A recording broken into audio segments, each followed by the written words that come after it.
up, it is not simply to say I told you so, but it is to give you an insight in terms of how I would make decisions. And the fact was, this was a big strategic blunder. It was not a matter of, well, here is the initial decision, but since then we've voted the same way. Once we had driven the bus into the ditch, there were only so many ways we could get out. The question is, who's making the decision initially to drive the bus into the ditch? And the fact is that Senator Clinton often says that she is ready on day one, but in fact she was ready to give in to George Bush on day one on this critical issue. So the same person that she criticizes for having terrible judgment, and we can't afford to have another one of those, in fact she facilitated and enabled this individual to make a decision that has been strategically damaging to the United States of America. With respect to Pakistan, I never said I would bomb Pakistan. What I said was that if we have actionable intelligence against bin Laden or other key al-Qaeda officials, and Pakistan is unwilling or unable to strike against them, we should. And just several days ago, in fact, this administration did exactly that and took out the third-ranking al-Qaeda official. That is the position that we should have taken in the first place. And President Musharraf is now indicating that he would generally be more cooperative in some of these efforts. We don't know how the new legislature in Pakistan will respond. But the fact is, it was the right strategy. And so my claim is not simply based on a speech. It is based on the judgments that I've displayed during the course of my service on the Senate Foreign Relations Committee, while I've been in the United States Senate, and as somebody who during the course of this campaign I think has put forward a plan that will provide a clean break against Bush and Cheney, and that is how we're going to be able to debate John McCain. Having a debate with John McCain where your positions were essentially similar until you started running for president, I think does not put you in a strong position. Let me talk about the future. Let me talk about the future about Iraq, because this is important, I think, to Democratic voters particularly. You both have pledged the withdrawal of troops from Iraq. You both have said you'd keep a residual force there to protect our embassy, to seek out al-Qaeda, to neutralize Iran. If the Iraqi government said, President Clinton or President Obama, you're pulling out your troops this quickly, you're going to be gone in a year, but you're going to leave a residual force behind? No. Get out. Get out now. If you don't want to stay and protect us, we're a sovereign nation. Go home now. Will you leave? Well, if the Iraqi government says that we should not be there, then we cannot be there. This is a sovereign government, as George Bush continually reminds us.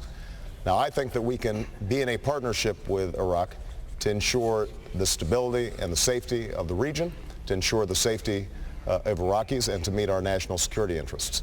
But in order to do that, we have to send a clear signal to the Iraqi government that we are not going to be there permanently, which is why I have said that as soon as I take office, I will call in the Joint Chiefs of Staff. We will initiate a phased withdrawal. We will be as careful getting out as we were careless getting in. We will give ample time for them to stand up, to negotiate the kinds of agreements that will arrive at the political accommodations that are needed. We will provide them continued support. But it is important for us not to be held hostage by the Iraqi government in a policy that has not made us more safe, is distracting us from Afghanistan, and is costing us dearly, not only and most importantly in the lost lives of our troops, but also the amount of money that we are spending that is unsustainable and will prevent us from engaging in the kinds of investments in America that will make us more competitive and more safe. Senator Clinton, if the Iraqis said, I'm sorry, we're not happy with this arrangement, if you're not going to stay in total and defend us, get out completely, they are a sovereign nation, you would listen. Absolutely. And I believe that there is no military solution that the Americans who have been valiant in doing everything that they were asked to do can really achieve in the absence of full cooperation from the Iraqi government. Let me ask you this, Senator. And they need to take responsibility for themselves. I want to ask both of you this question then. If this scenario plays out and the Americans get out in totality and al-Qaeda resurges and Iraq goes to hell, do you hold the right in your mind as American president to reinvade, to go back into Iraq to stabilize it? You know, Tim, you ask a lot of hypotheticals, and I believe that this is reality. Well, it isn't reality. You're making lots of different hypothetical assessments.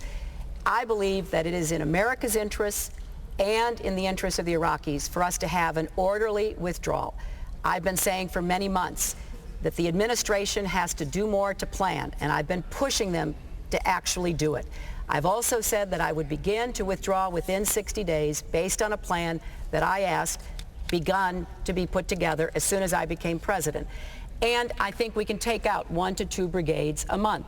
I've also been a leader in trying to prevent President Bush from getting us committed to staying in Iraq regardless for as long as Senator McCain and others have said it might be, 50 to 100 years. So when you talk about what we need to do in Iraq, we have to make judgments about what is in the best interest of America. And I believe this is in the best interest. But I also have heard Senator Obama refer continually to Afghanistan, and he references being on the Foreign Relations Committee. He chairs the subcommittee on Europe. It has jurisdiction over NATO. NATO is critical to our mission in Afghanistan. He's held not one substantive hearing to do oversight, to figure out what we can do to actually have a stronger presence with NATO in Afghanistan. You have to look at the entire situation to try to figure out how we can stabilize Afghanistan and begin to put more in there to try to get some kind of success out of it. And you have to work with the Iraqi government so that they take responsibility for their own future. Senator Obama, I want you to respond to not holding oversight for your subcommittee, but also, do you reserve a right as American president to go back into Iraq once you have withdrawn with sizable troops in order to quell any kind of insurrection or civil war? Well, first of all, I became chairman of this committee at the beginning of this campaign, at the beginning of 2007. So it is true that we haven't had oversight hearings on Afghanistan. I have been very clear in talking to the American people about what I would do with respect to Afghanistan. I think we have to have more troops there to bolster the NATO effort. I think we have to show that we are not maintaining permanent bases in Iraq, because Secretary Gates, our current defense secretary, indicated that we are getting resistance from our allies to put more troops into Afghanistan because they continue to believe that we made a blunder in Iraq. And I think even this administration acknowledges now that they are hampered now in doing what we need to do in Afghanistan, in part because of what's happened in Iraq. Now, I always reserve the right for the president, as commander-in-chief, I will always reserve the right to make sure that we are looking out for American interests. And if al-Qaeda is forming a base in Iraq, then we will have to act in a way that secures the American homeland and our interests abroad. So that is true, I think, not just in Iraq, but that's true in other places. That's part of my argument with respect to Pakistan. I think we should always cooperate with our allies and sovereign nations in making sure that we are rooting out terrorist organizations. But if they are planning attacks on Americans like what happened in 9/11, it is my job, it will be my job as president to make sure that we are hunting them down. And Senator, I need to reserve. I'm sorry, Senator. No, wait a minute, I've got to get us to a break. The question was about television doesn't stop. Invading Iraq. Can you hold that thought until we come back from a break? We have limited commercial interruptions tonight, and we have to get to one of them now, despite the snowstorm swirling outside here in Cleveland. We're having a warm night in the arena. We'll return to it right after this.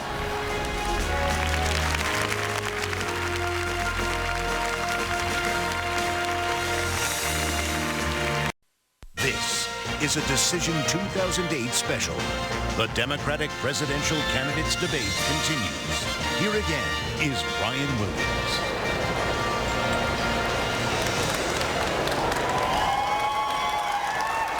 We are back.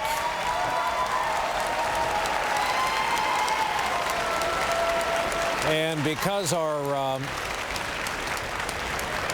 first segment went long and we are in a large arena,